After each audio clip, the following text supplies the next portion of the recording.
오늘 하나님의 말씀 함께 나누겠습니다. 계속해서 요한일서 말씀을 나눕니다. 사랑함이 마땅합니다라는 제목을 가지고 요한일서 4장 7절로 12절까지 말씀 함께 나누겠습니다. 요한일서 4장 7절로 12절 우리 한 절씩 교독하여 읽도록 하겠습니다. 7절 제가 먼저 읽습니다. 사랑하는 자들아, 우리가 서로 사랑하자. 사랑은 하나님께 속한 것이니 사랑하는 자마다 하나님으로부터 나서 하나님을 알고 사랑하지 아니하는 자는 하나님을 알지 못하나니 이는 하나님은 사랑이심이라. 하나님의 사랑이 우리에게 이렇게 나타난 바 되었으니 하나님이 자기의 독생자를 세상에 보내심은 그로 말미암아 우리를 살리려 하심이라. 사랑은 여기 있으니 우리가 하나님을 사랑한 것이 아니요 하나님이 우리를 사랑하사 우리 죄를 속하기 위하여 화목제물로 그 아들을 보내셨습니다. 사랑하는 자들아, 하나님이 이같이 우리를 사랑하셨은즉 우리도 서로 사랑하는 것이 마땅한도다. 함께 읽습니다. 어느 때나 하나님을 본 사람이 없으되 만일 우리가 서로 사랑하면 하나님이 우리 안에 거하시고 그의 사랑이 아멘. 지난주에 이제 식사 자리에서 옆에 이제 가족이 식사하는데 이렇게 대화 소리가 들리더라고요. 아빠, 엄마, 한 초등학교 6학년 남자아이, 한 초등학교 2학년쯤 되는 남자아이, 이렇게 4인 가족이었는데 식사를 다 마치고 이제 일어나기 전에 그 아빠가 아들한테 얘기를 하는 거예요. 먼저 형한테 그런 얘기를 하더라고요. 오늘 밥 먹을 때 형이 참 조용히 동생하고 안 싸우고 잘 먹었어. 그러니까 오늘 10포인트를 받았어. 이렇게 얘기를 하더라고요. 그래서 이제 동생한테는 오늘 동생은 안 싸웠을 뿐만이 아니고 평상시와는 다르게 조용히 밥을 잘 먹었어. 10포인트 더 추가해서 너 20포인트야. 제가 무슨 소리야? 이렇게 곰곰이 들었더니 너희가 집에 가서 있다가 이 적립 포인트를 가지고 유튜브 하는 시간을 이제 확보받을 수 있다는 거예요. 그러나 너희가 집에 갈 때까지 싸우거나 말을 안 들으면 이제 차감이 된다는 거죠. 아이들은 참 착한 아이들 같았어요. 아무 말도 안 하더라고. 거기에 대해서 그냥 순응하는 거예요. 포인트를 잘 받아야지 내가 편해질 수 있구나. 하지만 저한테는 굉장히 생소하고 그 분위기가 굉장히 딱딱하게 느껴졌습니다. 때로는 흥미롭기도 하고 저렇게도 하는구나. 유치원이나 학교에서만 포인트 주고 스티커 주는 줄 알았는데 가정에서도 저런 일이 있구나. 어쨌든 제 교육 방침하고 좀 다르니까 생소했어요. 그날 이제 식사 마치고 집에 오면서 많은 생각을 했습니다. 근데 저 부모님도 분명히 저 아이들 잘 되라고 하는 거겠지? 이제 이런 생각을 하게 됐어요. 그러면서 제가 만약에 그 부모님들을 만나서 한마디 좀 말을 할 수 있다면 이런 말을 전하고 싶었습니다. 부모님, 아이들에게 꼭 시간 내서 이 룰과 이 규칙을 만든 이유를 잘 설명해 주셨으면 좋겠어요. 이게 부모님이 사랑하는 마음이고 이 아이들이 잘 되고자 하는 그 사랑의 마음이 꼭 전해졌으면 좋겠어요. 이렇게 좀 말을 해드리고 싶더라고요. 물론 못 전했습니다. 당연히 이런 규칙을 정하기 전에 아이들한테 설명했으리라 저는 믿어요. 아이를 사랑하고 또 잘 되기 원하지 않는 부모가 어디 있겠습니까? 그러나 이제 저의 경우는 이 순서가 좀 다른 것이죠. 저는 먼저 사랑을 심어주는데 최선을 다합니다. 이 아이들이 이 부모를 신뢰하도록, 평상시는 몰라도 어떤 위기 상황이 됐을 때 가장 먼저 부모를 찾을 수 있도록 부모가 신뢰받아야 된다는 생각이 많기 때문에 저는 무한 사랑을 주려고 애를 씁니다. 무한 사랑이라는 뜻은 인간으로서는 불가능한 일이지만 그 자녀의 어떠함과 상관없이 공부를 잘하든 못하든 축구를 잘하든 못하든 얘가 유리를 깨든 안 깨든 그것과 상관이 없어요. 혼낼 수도 있고 칭찬할 수도 있지만 제 사랑의 크기와는 상관이 없다. 왜냐하면 존재 자체로 저는 그 아이들을 귀하게 여기기 때문입니다. 그리고 나서 그 사랑이 충분해질 수 있도록 전하고 규칙이나 룰들을 얘기하죠. 이건 이랬으면 좋겠어. 이건 이렇게 안 했으면 좋겠어. 너가 본분대로 이렇게 했으면 좋겠어. 너의 인생이 이랬으면 좋겠어. 같이 대화를 많이 합니다. 저는 그 식사 자리에 제 옆에 있었던 그 가정, 또 저희 가정 다 유익이 있다고 생각해요. 두 가지 방식의 양육을 통하여 이 아이들이 건강하게 자랄 것이라고 저는 믿습니다. 왜냐하면 사랑만으로도 안 돼요. 규칙만으로도 안 됩니다. 가정의 양육은 늘 사랑과 규칙이 함께 가야 됩니다. 만약에 사랑만 받고 규칙이 없다면 이 아이들은 방종하는 삶을 살지 않겠습니까? 관계성도 없고 책임도 없고 그렇게 될 거예요. 반대로 규칙은 난무하는데 사랑이 없어. 그럼 얼마나 메마른 아이들이 되고 아마 그 규칙이 그 아이들을 학대하는 수준까지 갈 거라고 저는 생각합니다. 그러므로 사랑과 규칙은 함께 가야 되는 동반자이고 둘 다 중요하다 얘기할 수 있어요. 그러나 성경적인 원칙을 보면 항상 사랑이 먼저예요. 하나님이 우리를 대하실 때도 사랑이 먼저입니다. 사랑이 먼저고 규칙이에요. 율법도 마찬가지입니다. 사랑이 먼저고 율법이 나오는 거예요. 율법을 지키면 사랑한다가 아니고 내가 사랑하기 때문에 율법을 준다거든요. 여러분, 율법이 제자리를 찾아가기 위해서는 율법에 담긴 사랑의 정신을 항상 찾아야 돼요. 제가 이제 복음을 설명할 때 자주 인용하는 문장을 잘 아실 겁니다. 율법은 우리를 그리스도께 보내고 그리스도는 우리를 다시 율법으로 돌려보낸다. 이게 신앙이거든요. 율법이 우리를 그리스도께로 보낸다라고 할 때 그 앞에 있는 율법은 사랑이 빠져버린 규칙 율법을 얘기해요. 이 규칙으로는 아무 역사가 일어나지 않습니다. 그러므로 이 율법은 아무것도 할 수 없는 절망 속에 있는 인간을 누구를 찾게 만든다? 그리스도를 찾게 만든다. 예수 그리스도가 누구예요? 사랑이시거든요. 규칙은 사랑으로 보내고 이 사랑은 다시 규칙으로 보낸다는 거예요. 우리가 정하는 규칙 안에는 반드시 사랑이 있어야 돼요. 사랑이 먼저입니다. 신앙은 윤리적이고 도덕적인 사람을 만들고 선한 사람을 만들지만 그게 먼저가 아니에요. 항상 먼저 무한한 조건 없는 희생적 사랑을 받고 있음을 말하고 있는 것이죠. 여러분, 규칙만 난무하잖아요. 사랑 없는 율법만 난무하잖아요. 교회가 그렇게 되잖아요. 그럼 메마른 거예요. 학대가 있고 정죄가 있고 심판만 가득합니다. 하나님은 사랑과 함께 율법을 주셨는데 인간은 사랑을 빼고 율법만 남깁니다. 이런 것은 너무 막 차가운 거예요. 메마른 거예요. 무서운 거예요. 이사야 말씀을 보십시오. 사랑 없는 율법의 아주 좋은 예예요. 주께서 이르시되 이 백성이 입으로는 나를 가까이 하며 입술로는 나를 공경하나 그들의 마음은 내게서 멀리 떠났나니 그들이 나를 경외함은 사람의 계명으로 가르침을 받았을 뿐이라. 이걸 현대인의 성경에서는 더 정확히 얘기합니다. 여호와께서 이렇게 말씀하셨다. 이 백성이 입으로는 나를 가까이 하고 입술로는 나를 존경하나 마음은 내게서 멀리 떠나 있다. 그리고 뭐라고 되어 있습니까? 그들의 신앙은 사람의 가르침이나 규정으로 얽매여 있다. 쇠사슬에 묶여 있다는 뜻이에요. 이렇게 해야 돼, 저렇게 해야 돼. 이렇게 하면 내 편이고 저렇게 하면 남의 편이고 적이고 정죄하고. 이게 사랑이 빠져버린 율법의 실체입니다. 예수님도 바리새인을 향하여서 뭐라고 얘기합니까? 누가복음 11장 46절 이르시되 화 있을진저 너희 율법 교사여 지기 어려운 짐을 지우도다 이렇게 얘기하거든요. 인간이 만들어 놓은 규칙은 다 짐입니다. 못 지켜요. 본인도 못 지킬 짐을 남한테 지키도록 만드는 거예요. 바리새인들은 다 지킵니까? 못 지켜요. 율법이 잘못된 것이 아니고 사랑 없는 율법이 잘못된 것입니다. 다시 앞에 그 아이들의 이야기를 좀 더 해보려고 합니다. 그 아이들이 잘 될 겁니다. 그런 부모의 관심과 애정 가운데 잘 자랄 거예요. 저희 아이들도 잘 자랄 겁니다. 왜? 부모의 사랑이 있는 한 아이들은 절대로 망치지 않아요. 그건 진리입니다. 기도하고 사랑하는 부모 밑에서 잘못된 아이가 나올 수가 없거든요. 분명히 잘 될 거예요. 그러나 그 아이들이 잘 됐다면 무엇이 그 아이를 잘 되게 했을까? 그건 사랑이에요. 사랑이 있는 규칙이에요. 부모의 섬김이고 희생이고 참음이고 끊임없는 관심이고 무조건적인 공급이고 이게 그 아이들을 잘 되게 하는 것입니다. 사랑의 힘은 이 시대 가운데 무시받고 있지만 강력하다. 어떤 것과 비교할 수 없을 정도로 강력하다. 사람을 바꾸는 힘이 여기에 있다는 겁니다.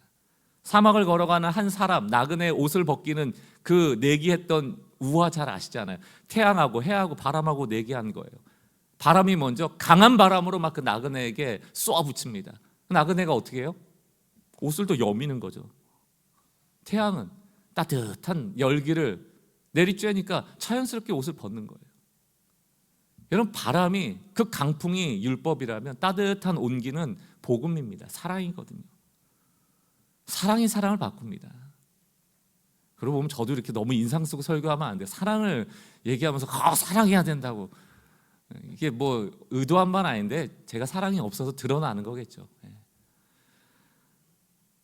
오늘 요한일서 요한 사도도 사랑 지금 뭐 3번째나 강조를 하고 있거든요.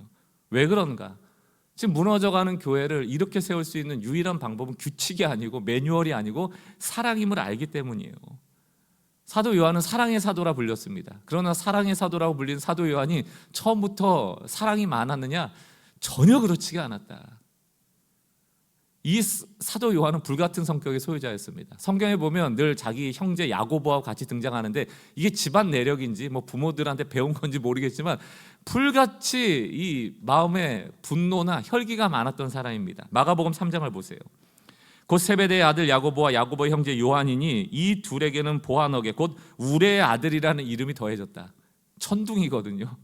구궁궁 뭐 이런 거 있잖아요. 막 뭔 일만 나면 천둥같이 소리를 치는 사람이었다는 얘기입니다. 이럴 만한 게 예수님이 이제 예루살렘에 입성하기 전에 사마리아를 지나가는데 사마리아 사람들이 환영을 안 하는 거예요. 예수님을. 그랬더니 막 화가 난 거예요. 마가복음 3장 54절. 제자 야고보와 요한 또 같이 나오죠. 이를 보고 이르되 주여 우리가 불을 명하여 하늘로부터 내려 저들을 명하라 하기를 뭐 이럽니다. 뭐 본인이 불을 내릴 수나 있어요? 혈기 많은 사람은 대책이 없잖아요. 생각 안 하잖아요. 그런 사람이에요. 저들 멸해버릴까요? 죽여버릴까요? 막 이런 겁니다. 여기에는 혈기의 감정도 들어있지만 또 하나 이 야고보와 요한의 매우 왜곡된 정서가 하나 들어있는데 선민의식입니다. 사마리아인은 개 같은 사마리아인이라고 불릴 정도로 욕하고 정죄했거든요. 적과 가치 없는 사마리아인 죽여버릴까요? 선민의식, 우월의식 이런 것들로 가득했던 사람이에요. 복음은 평등하고 보편적이잖아요. 사랑의 위대한 아가페의 사랑의 특징이 뭡니까? 무조건적이고 희생적이고 그 다음이 보편적 사랑이거든요. 누구나. 근데 지금 요한은 그런 사람이 아니었어요. 그러니까 예수님이 십자가에서 죽으시는 그 아가페의 사랑과 동떨어진 얘기를 하니까 대번에 그 요한을 향해서 뭐라고 꾸짖으시는 겁니다. 너가 틀렸다는 거예요. 게다가 경쟁의식도 있었어요. 마가복음 10장 37절. 여짜오되 주의 영광 중에 우리를 하나는 주의 우편에 하나는 좌편에 하나는 누구예요? 형제 야곱, 하나는 요한. 이때 수제자라고 하면 베드로 아닙니까? 근데 예수님 예루살렘에 입성해서 이제 왕될 때가 가까워지니까 베드로를 내치고 우리들이 힘을 합하여서 좌측 우측을 다 맡아야 돼. 더 높은 지위를 원하였던 매우 세상적인 사람이에요. 혈기도 많았죠. 선민의식에 우월주의도 있었죠. 경쟁심도 있었던 사람입니다. 사랑이라는 용어하고는 전혀 어울리지 않는 사람이에요. 그렇다면 질문이 들어야죠. 어떻게 사도 요한이 이렇게 사랑의 사도로 바뀔 수 있었을까? 사랑을 받았기 때문입니다. 전승에 의하면 이렇게 혈기 많았던 형제 야고보는 첫 번째 순교자가 됐고요. 요한은 가장 오래 살아남아서 초대교회의 순교와 핍박의 역사를 몸으로 다 감내해낸 위대한 사도가 됐습니다. 무엇이 이들을 바꾸었는가? 사도 요한이 자기가 만약에 이렇게 막 왜곡된 정서와 마음을 가지고 있었는데 내가 한번 하나님의 일에 쓰임 받아야 되니까 이대로는 안 되겠어 라고 1번 뭐 하지 말 것, 2번 뭐 하지 말 것, 한 100가지 적었더라면 요한 1서 내용이 뭐였겠습니까? 잘 들어. 내가 원래 혈기방자였는데 이렇게 바뀌었거든. 내 노하우를 전수할게. 1번 뭐 하지 마라, 뭐 해라, 뭐 하지 마라, 뭐 해라. 요한일서 우리 읽으면서 막 숨이 막혔을 겁니다. 왜 그런 규칙이 안 나오죠? 그렇게 바뀌지 않았기 때문이에요. 사도 요한과 야고보가 바뀌었던 그 핵심에는 사랑이 있었다. 요한이 썼던 요한 복음에만 200회 이상 정도, 190 몇 회예요. 요한 1서에도 무려 5장밖에 안 되는데 무려 150차례, 157차례인가 사랑이라는 단어가 나옵니다. 압도적으로 많거든요.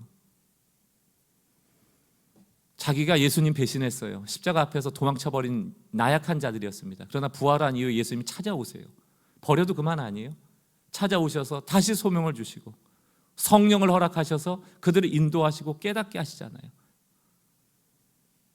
그 사랑의 강력한 힘을 경험했던 게 사도 요한입니다. 그러니까 오늘 요한일서를 통하여 이 문제 많은 예배석 교회를 향하여 규칙과 룰을 만드는 게 아니고 서로 사랑하라 말하는 것 아닙니까? 이런 대표적인 인물이 닉슨 시대에 닉슨 대통령 미국의 그 보좌를 맡았던 찰스 콜슨이라는 사람의 이야기가 대표적인 이야기입니다. 이게 살인 청부업자 이런 별명이 붙어 있었거든요. 진짜로 막 사람을 죽였다기보다는 뭐 닉슨 대통령이 죽으라면 죽으라는 신유까지 했던 사람. 이런 이야기까지 했다고 합니다. 그 찰스 콜슨을 향하여서 자신의 어머니와 할머니도 밟고 지나갈 사람이다. 이런 얘기를 들었을 정도로 냉혈한이었거든요. 그런데 결국 닉슨 대통령이 워터게이트 사건 때문에 뭐 문제가 생기고 감옥 가지 않았습니까? 찰스 코슬도 감옥에 갔거든요. 그 안에서 C.S. 루이스의 책을 한 권 있는데 그 책을 읽으면서 이 사람 회심한 거예요. 예수를 믿게 된 거예요. 그리고 일평생 감옥에 있는 사람에게 헌신하겠다라고 비영리 단체를 만들어서 자기가 죽을 때까지 그 대표를 맡으며 섬겼던 삶을 살아갑니다. 그의 자서전에서 이런 얘기를 해요. 나는 40년 동안 세상을 얻기 위해 전생애를 투자했습니다. 그러나 힘들게 얻은 성공과 세상 것을 다 잃어버리고 차가운 감옥 바닥에 앉았을 때 비로소 나는 감옥이 하나님의 사랑의 울타리였음을 깨닫게 됐습니다. 이 깨달음 하나가 바꿔놓는 거예요, 사람을. 그 안에 들어가서 내가 그때 잘못했는데 이렇게 살지 말아야지 하고 감옥 벽에다가 1번 이러지 말 것, 2번 이렇게 할 것, 그거 했더라면 그의 자서전에 그 얘기가 적혔겠죠. 그러나 그의 자서전에는 사랑의 하나님이 나를 사랑하셔서 나를 찾아오셨다, 그리고 내 인생이 바뀌었다, 그 사랑이 그의 일생을 섬기도록 이끌어갔다는 거예요. 사람이 어떻게 바뀌는가? 그건 따뜻한 태양의 온기로, 끊임없이 우리를 찾아오시는 하나님의 사랑으로, 우리의 이름을 불러주시는 그분의 관심으로 우리가 바뀌어지는 거예요. 여러분, 사랑에는 강력한 힘이 있습니다. 그러나 시간이 걸리니까 우린 그걸 못 참아내는 거죠. 그들 못 참으니까 자꾸 룰을 만들고 규칙을 만들어요. 그게 필요 없다는 것이 아닙니다. 그러나 그 규칙 안에, 그 룰 안에 사랑이 충만한가, 이거를 점검하지 않으면 우리는 사람을 바꿀 수 없다. 성경에도 보면 규칙들이 율법 같은 것도 나오고요, 레위기나 출애굽기 나중을 보면 제사법, 절기법 이런 것들이 나오지만 그거 왜 우리에게 주셨습니까? 우리 위해서 주신 거예요. 우리를 사랑해서 주신 거예요. 우리를 쇠사슬에 얽매이려고 주신 게 아니고 너와 나의 관계가 사랑의 관계를 유지하기 위한 법인 거예요. 그러나 그 사랑의 관계를 유지하고자 하는 그 메시지, 그 중심의 본질이 없어져 버리면 그거는 그냥 사슬이 되는 거예요. 율법, 규례, 말씀, 그 원칙을 주실 때 항상 선행되는 것은 사랑이에요. 우리 붙들어 주심이에요. 우리 이끌어 주심이에요. 우리를 택하심이에요. 우리를 향한 긍휼이고 인내입니다. 그 하나님의 사랑이 우리를 바꾸어가는 것이거든요. 우리 돌 같은 마음을 누가 부드럽게 만드세요? 성령이 친히 오셔서. 그러니까 자꾸 기도하고 우리가 성령을 의지하면 우리가 어떤 사람이 됩니까? 부드러운 사람이 되는 게 성령 충만한 사람의 특징이라는 얘기입니다. 오늘 본문 또한 마찬가지예요. 지금 이단으로 문제가 많잖아요. 막 이단이 얼마나 들쑤셔 놨겠습니까? 혹시 교회 생활 하시면서 이단 때문에 고생하신 분들 알잖아요. 막 파가 갈리고 분열되고 나뉘고, 이단들이 하는 게 다른 사람 욕하는 거거든요. 정죄하는 거거든요. 참소하는 거거든요. 약점 들춰내는 거거든요. 그러니 풍지박산 나는 거죠. 그게 에베소 교회 지금 상황이란 말입니다. 그럼 우리 같으면 회의하고, 자, 우리가 이단하고 이단 아닌 사람 구별해낼 때 이거 있으면 이단이고 이거 아니야, 우리 편이고 남의 편이야, 딱 구분해서 선포한 다음에 거기에 따른 사람 우리 편 아니면 남의 편, 이게 제일 쉬운 방법 아닙니까? 그러나 그 규칙이 완벽하냐고요? 그럴 수 없거든요. 사도 요한이 그거 알았으면 규칙을 얘기를 했겠죠. 그런데 영지주의자라는 이단과 참 진리를 따르는 사람을 구분할 수 있는 유일무이하고 가장 강력한 리트머스는 뭐다? 사랑이다. 영지주의자들이 막 얘기했거든요. 우리는 특별한 지식이 있고 신비한 은사를 경험하고 하나님을 직접 만난다 얘기했거든요. 사도 요한이 반문하는 거예요. 하나님 직접 본다고? 그 사람 반드시 사랑이 드러나. 너에겐 사랑이 없어. 너흰 가짜야. 이 얘기하고 있는 거예요. 요한일서 4장 7절입니다. 함께 읽어보겠습니다. 시작. 사랑하는 자들아, 우리가 서로 사랑하자. 사랑은 하나님께 속한 것이니 사랑하는 자마다 하나님으로부터 나서 하나님을 알고, 이렇게 돼 있어요. 사랑하자. 여러분, 사랑이 뭘까요? 지금도 사랑에 대해서 철학적으로 인문학적으로 어떤 노래 가사를 보면서 이런 걸 거야 느끼긴 하지만 사랑을 정의하라면 어렵죠. 복잡하게 설명하면 무슨 뜻인지도 못 알아먹을 정도로 설명이 많습니다. 그러나 성경은 아주 선명하고 분명하게 사랑을 정의해요. 왜 사랑을 우리가 재정의할 필요가 있냐면 우리는 세상에서 우리에게 알려준 왜곡된 사랑을 사랑으로 받아들이는 경향도 있거든요. 근데 성경이 말하는 우리가 서로 사랑하자 할 때 그 사랑, 우리가 해야 될 사랑이 무엇인가를 정의해야지 할 것 아니에요. 근데 성경은 분명히 정의하고 있습니다. 요한일서 4장 8절을 보세요. 사랑하지 아니하는 자는 하나님을 알지 못하나니 이는 뭐라고 했습니까? 하나님은 사랑이시라. 이건 정의입니다. 하나님은 사랑이시라. 수학적으로 쓰면 하나님 이꼴 사랑 이렇게 되는 거예요. 그럼 여러분 이 치환도 가능하겠네요. 그럼 사랑은 하나님이다. 이게 가능한데 위험하다. 이 사랑을 재정의하고 성경적 사랑을 분명히 알지 않은 채 사랑은 하나님이다라고 하면 우상숭배가 될 가능성이 커요. 왜? 우리는 어떤 사랑을 원하냐면 우리가 매력적인 것을 갈망하고 그 갈망하는 것을 소유하기 원하며 그것을 소유했을 때 행복하다 여기거든요. 근데 우리가 갈망하고 소유하고 행복하게 여기는 그것이 과연 진짜 하나님이냐? 아닐 때가 많다. 우상일 때가 많거든요. 그래서 우리가 하나님은 사랑이시다. 이 하나님이 어떤 분인지를 분명히 알고 하나님이 우리에게 주신 사랑이 어떠함을 분명히 알아야지 이 사랑이 곧 하나님이구나 치환이 가능한 거예요. 이걸 모른 채 그저 우리가 얻기 원하는 것을 하나님이 주실 것처럼 하나님께 있는 것처럼 여기면서 내가 이 사랑하는 것 하나님께 있을 거야, 하나님께서 주실 거야 라고 믿는다면 그건 오산이다. 여러분 우리가 기도할 때 전제가 있습니다. 하나님께 없는 것은 받을 수가 없어요. 하나님께 없는 게 있습니다. 탐욕으로 구하는 것 하나님 없어요. 이기심으로 구하는 것 하나님께 없습니다. 하나님께는 하나님이 베푸신 아가페의 사랑에 근거한 것들이 있어요. 근데 우리가 하나님께 없는 것을 구하면서 이것을 하나님께서 주실 것이다. 사랑은 하나님이다. 내가 원하는 매력적인 것이 하나님께 있다 라는 식으로 생각한다면 그것은 우상숭배죠. 그래서 우리가 하나님은 사랑이시다 할 때 도대체 하나님이 어떤 분이고 하나님이 하신 사랑이 어떠한지를 알 필요가 있다는 것이죠. 그게 9절에 잘 나와 있습니다. 도대체 그 사랑이 뭡니까? 9절 하나님의 사랑이 우리에게 이렇게 나타난 바 되었으니 이 단어를 잘 기억하세요. 사랑은 나타납니다. 우리가 성육신할 때도 우리가 육체적인 신앙생활을 해야 된다고 얘기를 했잖아요. 말로만 생각으로만 하는 게 아니고 우리의 손이, 우리의 발이, 우리의 눈이, 우리의 생각이, 우리의 마음이, 우리의 물질이 나타나야 되는 거예요.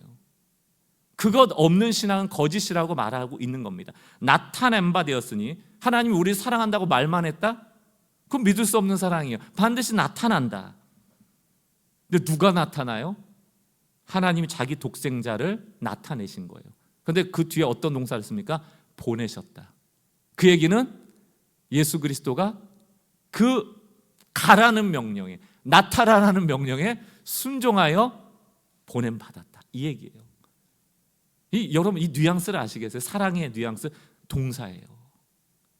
정의에서 가지고 있는 추상적 명사가 아니고 하나님의 사랑은 말씀하신 것은 나타납니다. 우리가 아무리 절망하고 우리가 낙심하고 내 삶이 고통스러워도 하나님이 우리에게 약속하신 이 말씀대로 하나님은 나타나세요. 이루세요. 신실하세요. 이게 하나님의 사랑이에요. 독생자를 보내셨어요. 그로 말미암아 우리는 살아나는 거예요.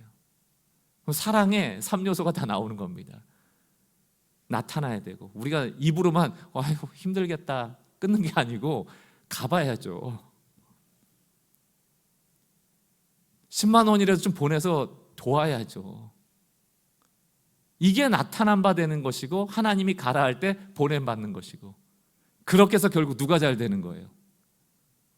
남이 잘 되는 거예요. 그 사람이 혜택받는 거예요. 이게 하나님이 우리에게 보여주신 사랑입니다. 무조건적이고 희생적이고 사람들이 몰라줘도 하는 사랑이 그래서 환대받지 못한 거예요. 환영받지 못한 겁니다. 하나님이 영광 취하고 군림하고 점령해서 왕이 되려고 오신 꽃길이 아니었거든요. 우리가 사랑하는 이유가 우리 잘 되려고 한다고 한다면 우리 꽃길 만들려고 한다고 한다면 그것은 하나님이 말하는 그 사랑은 아닌 거예요. 희생하기 위하여 만약에 우리가 어떤 한 사람이 어려움을 당했다면 나타나고 하나님께 순종하여 보냄받고 그곳에서 그를 도와 그가 잘 되게 하는, 그가 살아나는, 그게 하나님이 원하시는 사랑이란 얘기입니다. 근데 이 놀라운 사랑을 누가 받았다? 우리가 먼저 받은 거예요. 성육신하신 예수님이 진짜로 나타나셨고 하나님께 순종하여 보냄을 받으셔서 이 원수 같은 우리의 세상 속에 있었고 우리를 살리셨잖아요. 하나님은 사랑이시라. 이 사랑이 바로 그 사랑이에요. 그럼 우리에게 요구하는 사랑도 이 사랑인 거죠. 세상에는 수많은 사랑의 정의가 난무합니다. 나름대로 다 경험한 사랑을 얘기하기도 하고요. 우리가 농담처럼 개똥철학이다 이런 얘기 하잖아요. 술 마시는 분들은 술 한잔 하면서 개똥철학을 얘기하고, 예수 믿는 사람들은 카페에 앉아서도 개똥철학 얘기하고, 경험한 거 자기 아는 거 막 쏟아놔도 결론은 요한일서 4장입니다. 그분이 나타나고 보냄받고 남을 잘되게 하는 것, 이게 복음이고 이게 아가페적인 사랑이죠. 또 어떤 사람은 자기는 사랑에 상처받아서 다시는 사랑 안 하겠다고. 그럼 그거는 사는 게 아닙니다. 왜? 우리는 사랑받고 사랑하기 위해서 태어났거든요. 지난번에 말씀드렸지만 왜 그렇습니까? 하나님은 사랑이시고 그 사랑이 우리를 창조했거든요. 그럼 사랑이 왜 우리를 창조했겠습니까? 그 사랑이 확장되기 위해서 우리를 만드신 거죠. 그럼 우리의 소명은 뭐예요? 하나님께 사랑받고 하나님을 사랑하고, 하나님께 사랑받고 이웃을 사랑하고, 서로 사랑받고 서로 사랑하고, 그게 우리 존재 목적이거든요. 그러니까 우리 자녀를 향하여서도 왜 우리에게 자녀를 보내주셨어요? 사랑하라고. 그리고 그 자녀가 우리에게 주는 사랑이 얼마나 큽니까? 존재로도 너무 위로가 되고 너무 힘이 되고, 막 힘 빠졌다가도 자녀 생각하면 힘이 나고 그러지 않아요? 예외도 있지만, 가끔은 아니지만 본질적으로 말이에요. 우리를 만드신 목적이 사랑 때문이에요. 요한일서 4장 10절을 보세요. 사랑은 여기 있으니 우리가 하나님을 사랑한 것이 아니요 하나님은 우리를 사랑하사 우리 죄를 속하기 위하여 화목제물로 그 아들을 보내셨습니다. 똑같은 동사들이 나오거든요. 여기 없으면 사랑이 아니에요. 내가 힘든데 말로만 하고 도와줄 사람이 없어. 그 사랑 아니죠. 여기 있다. 우리를 사랑했다는 게 뭐예요? 너희 잘 되길 원한다. 그래서 왔다. 이게 아가페 사랑이에요. 위대한 하강. 그러면서 이러한 사랑이 나타났고 이 사랑이 보냄받았고 이 사랑이 우리를 살리셨으니 사도 요한이 요한일서 4장 11절에 우리에게 권면하는 거예요. 권면이 아니죠. 이건 거의 강요 수준의 얘기를 합니다. 같이 한번 읽어보겠습니다. 요한일서 4장 11절 읽습니다. 시작. 사랑하는 자들아, 하나님이 이같이 우리를 사랑하셨은즉 우리도 서로 사랑하는 것이, 영어 성경 찾았더니 must, ought. 여러분 이 두 가지 조동사는 구어체에서는 안 쓰인다라고 보통 설명을 하더라고요. 말할 때 이런 말씀은 안 되는 거예요. 넌 이걸 해야만 해. 안 하면 안 돼. 이런 건 감히 인간이 쓸 수 없는 단어다. 그러나 요한은 오늘 편지를 쓰면서 이 단어를 과감히 써요. 마땅하다. 너무 강한 것 같지만 마땅하다. 이 마땅하다라는 뜻을 좀 의역해보면 뭐뭐답다 이런 뜻이에요. 학생답다라고 할 때 학생이 공부 열심히 하는 건 마땅하다. 학생다운 그 신분에 걸맞는 행동이다 이런 뜻이잖아요. 그리스도인답다가 무엇일까? 그 사랑을 따라하는 사랑의 사람이 바로 그리스도인다운 삶이다. 그러니까 우리가 그리스도인으로 평가받기 위해서는, 혹은 너가 그리스도인답지 않다라고 사람들이 손가락질하고 때론 욕하고 하는 것, 그 기준이 다 뭐예요? 사랑이에요. 그러니까 내가 사랑 없음에 대해서 손가락질 당하는 걸 이상하게 여길 게 아닙니다. 마땅히 받아야 될 거예요. 애들이 학생인데 학생답지 않게 굴면 혼나기도 하고 때로는 벌을 받기도 하고 하잖아요. 그리스도인답지 못해서 누군가가 나를 손가락질하는 그 다 마땅한 거죠. 받아야 되는 거예요. 그리고 뭐 생각하시면 됩니까? 내가 그리스도인답지 못했구나. 나의 마땅한 삶이 무엇인지로 돌아가서 마땅히 해야 될 일을 하면 되는 겁니다. 그럼 다른 사람이 살아나고 하는 게 칭찬받는 거예요. 우리의 삶은 무엇이 마땅한가? 그 기준이 무엇인가? 그 사랑입니다. 그냥 사랑이 아니고 그 사랑. 오늘 우리가 이 마땅히 해야 될 사랑에 대한 내용을 잘 정리한 책을 여러분들에게 소개하고 좀 결론을 맺고 기도하려고 합니다. C.S. 루이스가 4가지 사랑이라는 책을 썼는데 한번 읽어보시면 도움이 됩니다. 뭐 애착도 나오고 뭐 부모의 사랑도 나오고 우정도 나오고 뭐 에로스적인 사랑도 나오고 여러 가지가 나옵니다만 핵심은 2가지 영어를 비교하는 거예요. 하나는 need love, 필요에 의한 사랑. 2번째는 gift love, 선물의 사랑. 이 2가지 용어가 나옵니다. 필요의 사랑이라는 것은 내가 필요해서 하는 사랑이에요. 나한테 유익해서 하는 사랑이에요. 저 사람한테 왜 잘해주는가 하면 저 사람이 나한테 잘해주기를 바라기 때문이에요. 나는 100원 있고 저 사람한테 1000원 있는데 내가 10원 주면 저 사람이 나한테 100원 주지 않을까, 이런 마음. 인간의 세상에서 어떠한 사람도 이 수준을 넘어가지 못한다. 그런데 우리가 놀랍게 이 세상에서 받을 수 없는 사랑을 하나 받았는데 그게 기프트 러브입니다. 그게 예수거든요. 예수님의 유익을 위해서 사랑한 게 아니고 남을 잘 되게 해서 우리를 유익하게 하기 위해서 잘 되신 거예요. 우리의 니드 러브는 내가 선물 받기를 원하는 거예요. 근데 기프트 러브는, 예수님의 사랑은 자신이 선물이 돼서 선물을 주는 사랑인 거예요. 그러니까 하나님이 우리에게 원하시는, 하나님은 사랑이시라는 그 사랑 기프트 러브고 우리에게 요구하시는 사랑도 기프트 러브예요. 너가 선물 자체가 되라. 그럼 여러분 선물 자체로 되면 다 좋아할 것 같죠? 안 그래요. 여러분들이 그 사람한테 나타나서 하나님의 뜻에 순종하여 보냄받아 그를 잘되게 했을 때 여러분들에게 돌아오는 게 감사하고 보상일 때가 많지 않다. 10명의 문둥병자가 고침받을 때 찾아오는 사람 한 사람이에요. 우리가 왜 이런 기프트 러브 못합니까? 억울함이 있어서 그래요. 상처가 있거든요.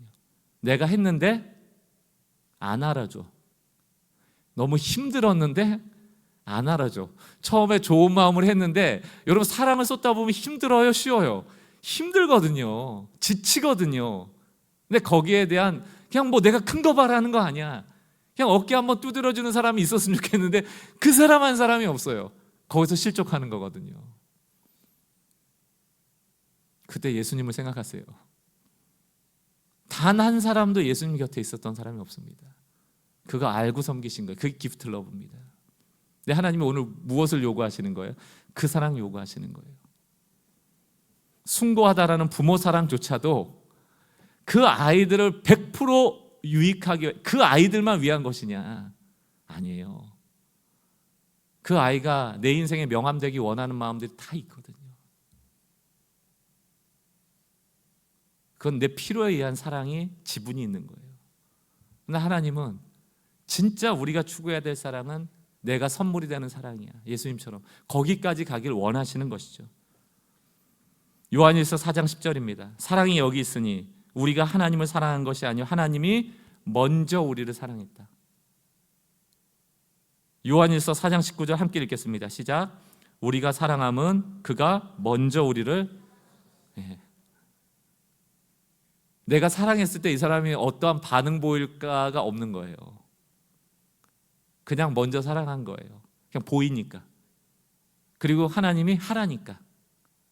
그러니까 저 사람이 이거 받으면 유익할 것 같으니까, 내가 선물이 되고 싶으니까 하는 거예요.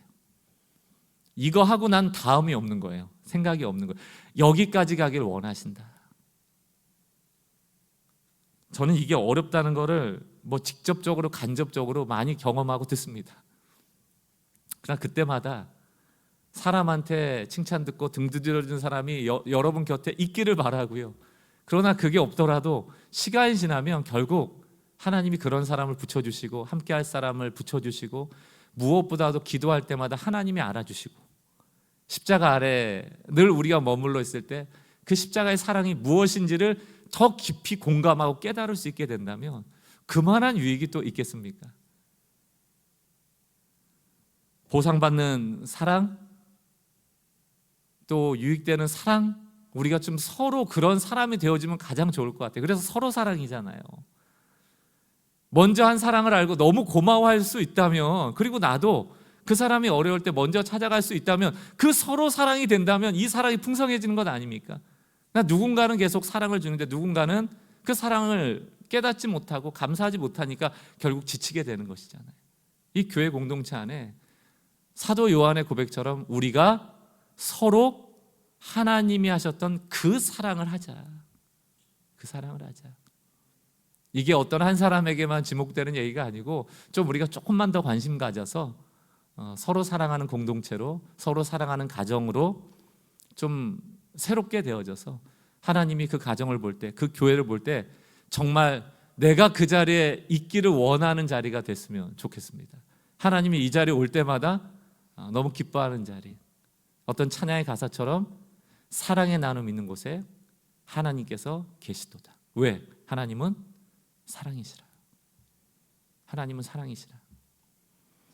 네 가지 단어를 기억했으면 좋겠습니다. 나타나사, 보내사, 살리기 위해서, 먼저.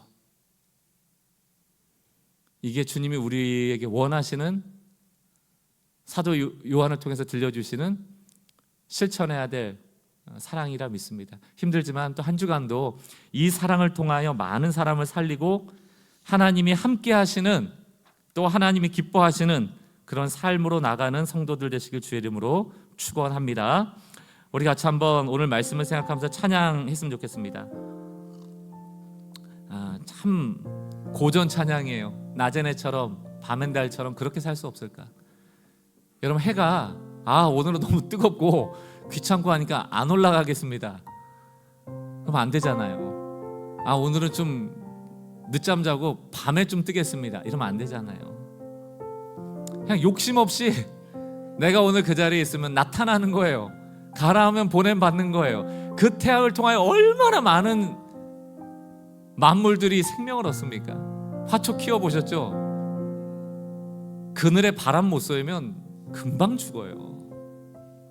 햇볕에 나가면 아침에 시들었던 게 밤에 오면 다 펴 있습니다. 우리에게 주님이 그런 좀 삶을 요구하시는 거예요. 욕심 없이 어두운 세상 비춰 온전히 나무 위에 살듯이 나의 일생에 꿈이 있다면 이 땅의 빛과 소금 되어 가난한 영혼, 지친 영혼에게 주님께로 인도하고픈데 나의 욕심이 나의 못난 자아가 언제나 커다란 짐 되어 나를 짓눌러 마음을 공곡해 하니 예수여 좀 도와주소서. 오늘 이 고백이 우리의 기도 되기를 바라며 좀 함께 주님 앞에 고백했으면 좋겠습니다. 낮의 내처럼 밤엔 달처럼, 낮의 내처럼 밤엔 달처럼 그렇게 살 수 없을까?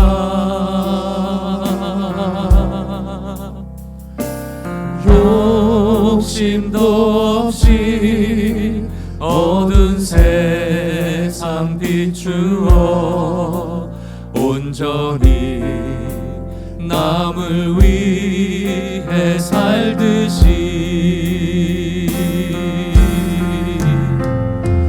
나의 일생에 꿈이 있다면 이 땅에 빛과 소금 되어 가난한 영혼, 지친 영혼을 주님께 인도하고픈데 나의 욕심이 나의 못난 자가 언제나 커다란 짐 되어 나를 짓눌러 나를 온곡해 하니 예수여 나를 도와주소서. 2절입니다. 예수님처럼 바울처럼 예수님처럼 바울처럼 그렇게 살 순 없을까?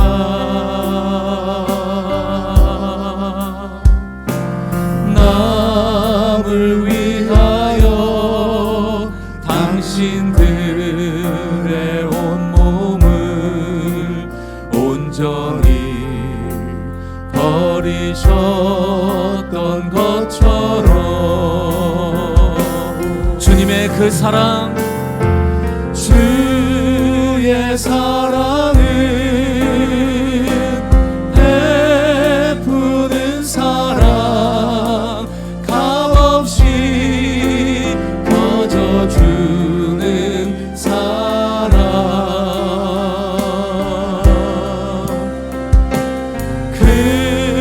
그러나 나는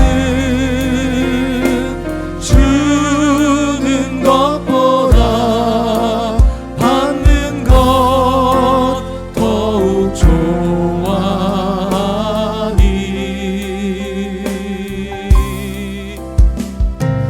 나의 입술은 주님 닮은 듯하나 내 마음은 아직도 주하여 받을 사랑만 계수하고 있으니 받을 사랑만 계수하고 있으니 예수여 나를 도와주소서. 이 시간 조용히 눈을 감고 주님께 그 사랑 받지 않으면 그 사랑 줄 수가 없어요. 예수여 도와주십시오. Need love. 우린 늘 필요에 의해서 사랑하고 필요를 채우려고 사랑하고 선물을 받으려고 사랑할 때가 거의 대부분이다. 교회가 이 사랑으로부터 구별되어 기프트 러브, 선물이 되어주고 친구가 되어주고 그들 앞에 나타나주고 보냄받은 순종의 삶을 살아내고 남을 잘되게 하려는 그 마음으로 나가지 않으니 어찌 복음이 전해지겠습니까? 하나님께 없는 것은 받을 수가 없어요. 그러나 우리가 그것만 구하며 시간을 허비하는 것은 아닌지, 그러나 사랑의 삶을 결단하고 그 삶을 향하여 나갈 때 하나님은 끊임없이 그 필요를 공급하실 것입니다. 왜? 하나님은 사랑이시니까. 그에겐 사랑이 많이 있으시니까. 우리가 사랑을 주고자 하면 그 사랑을 베푸시는 분이시니까. 그러나 그 사랑을 구하지 않는 사람들이 많죠.